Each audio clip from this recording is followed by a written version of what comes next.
मेरा नमस्कार, सबको मेरा प्रणाम। दोस्तों, इन्होंने जेल तो भेजा था ये सोच के कि केजरीवाल को जेल भेज देंगे और उसके बाद इनकी पार्टी बिखर जाएगी, इनके काउंसलर बिखर जाएंगे, इनके एमएलए बिखर जाएंगे, आधे एमएलए को तोड़ लेंगे, आधे काउंसलर को तोड़ लेंगे, एमसीडी में इनकी सरकार गिरा देंगे, दिल्ली में इनकी सरकार गिरा देंगे। नतीजा बिल्कुल उल्टा हुआ इनका। हम हमेशा कहते थे कि आम आदमी पार्टी पार्टी नहीं है, हम सब लोग एक परिवार हैं। रोजमर्रा की जिंदगी में वो साबित भी होता था, जिस तरह से हम एक दूसरे के सुख दुख में काम आते थे। लेकिन एक तरह से ये सबसे बड़ी विपदा आई थी जब इन्होंने मुझे गिरफ्तार किया। तो दो चीजें हो सकती थी, एक ये कि हम सारे मायूस होकर इधर उधर बिखर जाते, लेकिन वो नहीं हुआ। दूसरी बात हुई, उस क्राइसिस का हमने मिलके डट के मुकाबला किया और उस क्राइसिस ने परिवार को और ज्यादा एकजुट कर दिया, इकट्ठा कर दिया। जिस मकसद से उन्होंने जेल में डाला था उसका बिल्कुल उल्टा हो गया। जितनी भावनाएं और जितना भावुकपन लोगों के, आप सब लोगों के बीच में था, हमारे पदाधिकारियों में, काउंसलर्स में, वॉलंटियर्स में, विधायकों में, उस इमोशंस ने सबको, परिवार को एकजुट कर दिया। हमारे कई लोगों को इन्होंने तोड़ने की कोशिश की, काउंसलर्स को तोड़ने की कोशिश की, एमएलए को तोड़ने की कोशिश की, कोई नहीं टूटा, कोई नहीं टूटा। पूरे देश के अंदर मिसाल खड़ी कर दी आप लोगों ने। पूरे देश में लोग कह रहे हैं कि दूसरी पार्टी वाले तो यूं टूट जाते हैं। कई लोग तो ऐसे हैं, कई जगह से खबर आ रही है कि फलानी पार्टी के चुनाव के पहले ही छोड़ के उधर चले गए। हमारे वाले पूरी कोशिश के बावजूद ना पैसे से बिकते, ना ईडी के डर से छूटते, कोई तो तोड़ ही नहीं सकता हमारे वालों को। इसके लिए मैं आप सब लोगों का बधाई देना चाहता हूं और पूरे देश को गर्व है आप हमारे नेतृत्व के ऊपर, हमारे काउंसलर्स, हमारे एमएलए, सबके ऊपर। जैसे कहा जाता है ना कि यदा, गीता में लिखा, यदा यदा ही धर्मस्य ग्लानिर्भवति भारत। जब जब धर्म कमजोर होगा, एक तरह से भगवान कृष्ण ने पूरी विश्व को ये विश्वास दिया है कि मायूस होने की जरूरत नहीं है, मैं हूं। भगवान ये कह रहे हैं, मैं हूं भगवान। वो ये कह रहे हैं कि जब जब पृथ्वी के ऊपर धर्म कमजोर होगा और अधर्म बढ़ेगा, तब तब चिंता मत करना, तब तब मैं प्रकट होऊंगा। मैं जन्म नहीं दूंगा, मैं प्रकट होऊंगा। भगवान दो तरह से प्रकट होते हैं। एक तो वो भगवान श्री राम के रूप में प्रकट होते हैं, भगवान श्री कृष्ण के रूप में, तरह तरह के रूप धारण करके स्वयं प्रकट होते हैं। और दूसरा, वो परिस्थितियों के तौर पे प्रकट होते हैं। परिस्थितियां ऐसी पैदा कर देते हैं कि आपको अपने आंखों से भगवान दिखाई नहीं देते, लेकिन आपको अचानक लगता है कि कुछ तो हो रहा है, कुछ तो हो रहा है, कि सब कुछ ठीक होने लग गया है। जैसा अभी कई लोगों ने, आपने कहा कि 3 महीने पहले तक ये लगता था यार इनकी तो 400 से ज्यादा ही सीट आएंगी। किसी को उम्मीद नहीं थी, सबको लगता था हाँ यार 400 सीट आएंगी, इनकी तो 400 सीट आएंगी। अचानक 3 महीने में इतनी सारी घटनाएं घट गई, इतनी सारी घटनाएं, अपने आप बड़ी बड़ी घटनाएं घटती जा रही हैं देश के अंदर।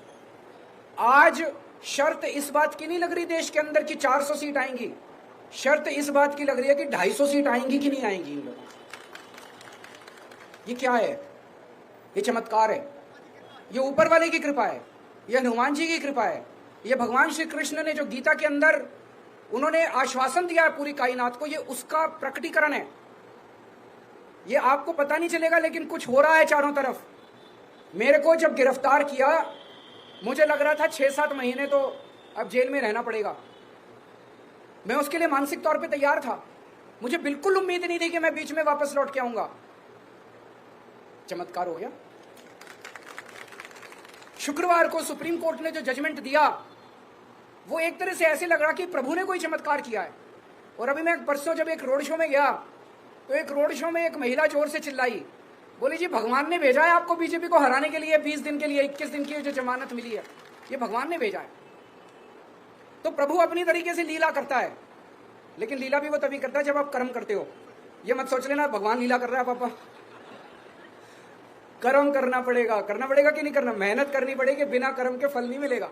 फल उसके हाथ में है, लेकिन वो भी ये देखता है कि कर्म कर रहे हैं कि नहीं कर रहे हैं लोग। कर्म तो करना पड़ेगा।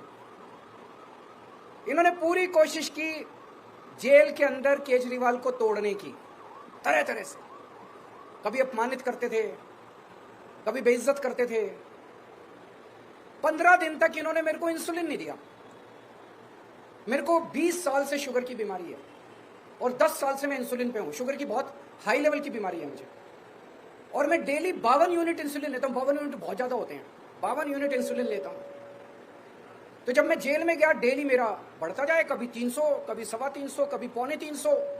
अब मुझे चिंता होने लगी, क्योंकि ज्यादा टाइम तक अगर शुगर हाई रहती है तो फिर धीरे धीरे आपकी किडनी खराब होने लग जाती है, धीरे धीरे आपका लिवर खराब होने लग जाता है और परमानेंट डैमेज हो जाता है आपके शरीर के अंदर। तो मैं बार बार डॉक्टर को बोलूं कि भाई मेरे को इंसुलिन दे दो, मेरे को, हाँ सर मॉनिटर कर रहे हैं, जरूरत होगी। तो मैंने कहा और क्या जरूरत होगी, 300 पहुंच गया, 325 पहुंच गया, और क्या। आप लोगों ने फिर आवाज उठाई, मीडिया ने आवाज उठाई, तो इनको मजबूर होकर इंसुलिन देना पड़ा। मेरी वाइफ मेरे से मिलने आया करती थी। ये तो कानूनी रूप में अधिकार है। जो भी अंदर कैदी हैं, चाहे आतंकवादी हैं, चाहे बलात्कारी हैं, चाहे हत्यारे हैं, हफ्ते में 2 मीटिंग आपको अपने परिवार से अलाउड है। आप अपने परिवार से मुलाकात कर सकते हो। एक दिन मेरी वाइफ को मना कर दिया इन्होंने कि आपकी वाइफ को नहीं मिलने देंगे। फिर वो अखबारों में छप गया, चारों तरफ शोर शराबा हुआ। तो 12 बजे आना था, उन्होंने 11 बजे फिर लिखा कि ठीक है आ जाओ। सवेरे 8 बजे ईमेल भेज दी कि आज की आपकी मुलाकात कैंसिल। फिर शोर हुआ बाहर, तो उन्होंने फिर 11 बजे उनको दोबारा भेजा कि ठीक है आ जाओ। मेरी वाइफ से मिलने से मना कर दिया। भगवंत मान जो कि पंजाब के मुख्यमंत्री हैं, वो मेरे से मिलने के लिए आए। जेल मैनुअल में लिखा हुआ है कि अगर जेल सुपरिटेंडेंट चाहे और अगर कैदी का बर्ताव ठीक है तो उनको कमरे के अंदर आमने सामने बैठ के इज्जत के साथ मिलवाया जा सकता है। मैं भी दिल्ली का मुख्यमंत्री, मैंने अभी इस्तीफा नहीं दिया था। वो पंजाब के मुख्यमंत्री, उन्होंने भी चिट्ठी लिखी। पंजाब के डीजी पुलिस ने चिट्ठी लिखी कि पंजाब के मुख्यमंत्री आ रहे हैं, आप कमरे के अंदर दोनों को मिलवाने का इंतजाम। उन्होंने जाली जो जेल है, जेल की जाली जो आप पिक्चरों में देखते हो, जाली के उस पार भगवंत मान और जाली के इस पार, तो बेइज्जती कर रहे थे। और इसका मेरे को क्या फर्क पड़ता है, हम वैसे बात कर ली हमने। लेकिन उनका मकसद केवल अपमानित करना था, उनका मकसद केवल बेइज्जत करना था। मेरे सेल में 2-2 सीसीटीवी कैमरे लगा रखे थे। मैं कितने बजे उठता हूं, कितने बजे लेटता हूं, कितने बजे खाना खाता हूं, क्या टीवी चैनल देखता हूं, एक एक मिनट की 13 अफसरों के कमरे में 13 ऑफिसर्स मेरे सीसीटीवी कैमरे की वो चलती थी टीवी के ऊपर मेरे से। तो 13 लोग मॉनिटर करते थे। रात को मैं कितने बजे उठता हूं, 3 बजे उठे ये बाथरूम करने के लिए, एक एक चीज मॉनिटर होती थी। और बता रहे हैं कि प्रधानमंत्री कार्यालय को एक उन्होंने फीड दी हुई थी। मेरे सीसीटीवी कैमरे को मोदी जी मॉनिटर कर रहे थे कि केजरीवाल कितने बजे। क्यों? वो ये देखना चाहते थे केजरीवाल टूटा तो नहीं, केजरीवाल डिप्रेशन में तो नहीं है। मैं उनको कहना चाहता हूं मेरे ऊपर भगवान हनुमान जी का आशीर्वाद है, बजरंगबली का आशीर्वाद है। ऐसे नहीं टूटने वाला केजरीवाल, ऐसे नहीं टूटने वाला केजरीवाल। इनको लगता है यूं ही टूट जाएगा, ऐसे नहीं टूटने वाला केजरीवाल। तो एक तरह से एक खुंदक निकाल रहे थे पर्सनली। कोई भ्रष्टाचार का केस थोड़ी है, पता नहीं क्या खुंदक पाल रखी है मोदी जी ने मेरे खिलाफ, आम आदमी पार्टी के खिलाफ। वो क्रश करना चाहते हैं आम आदमी पार्टी को। लेकिन मोदी जी भगवान तो नहीं है ना, भगवान तो है, वो हमारे साथ है, भगवान हमारे साथ है। आज इनको सबसे ज्यादा डर किस चीज का लग रहा है? हमारे काम का।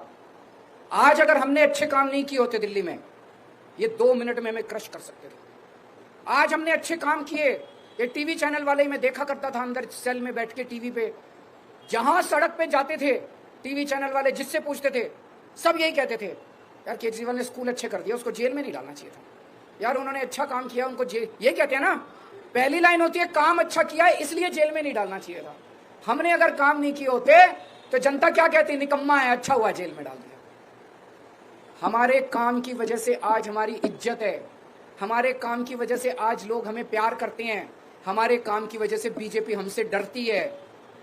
काम मत छोड़ना, काम करते रहना। अपने अपने इलाके में एमसीडी का सबसे बड़ा काम है साफ सफाई। साफ सफाई पे लगे रहना, वो मत छोड़ देना किसी भी हालत में, नहीं तो मेरे दिल को तकलीफ होगी। पक्की बात, साफ सफाई पे खूब ध्यान रखना। इनका मकसद है कुछ भी करके, इन्होंने मनीष को जेल में डाल दिया सोच के कि मनीष जेल जाएगा तो स्कूल बंद हो जाएंगे, होने नहीं दिया हमने, आतिशी ने संभाल लिया। इन्होंने सत्येंद्र जैन को जेल में डाल दिया ये सोच के कि मोहल्ला क्लिनिक बंद हो जाएंगे, अस्पताल बंद हो जाएंगे, होने नहीं दिया हमने। अब इन्होंने केजरीवाल को जेल में डाल दिया कि दिल्ली बंद हो जाएगी, होने मत देना दिल्ली, चाहे केजरीवाल को जितने साल भी जेल जाना।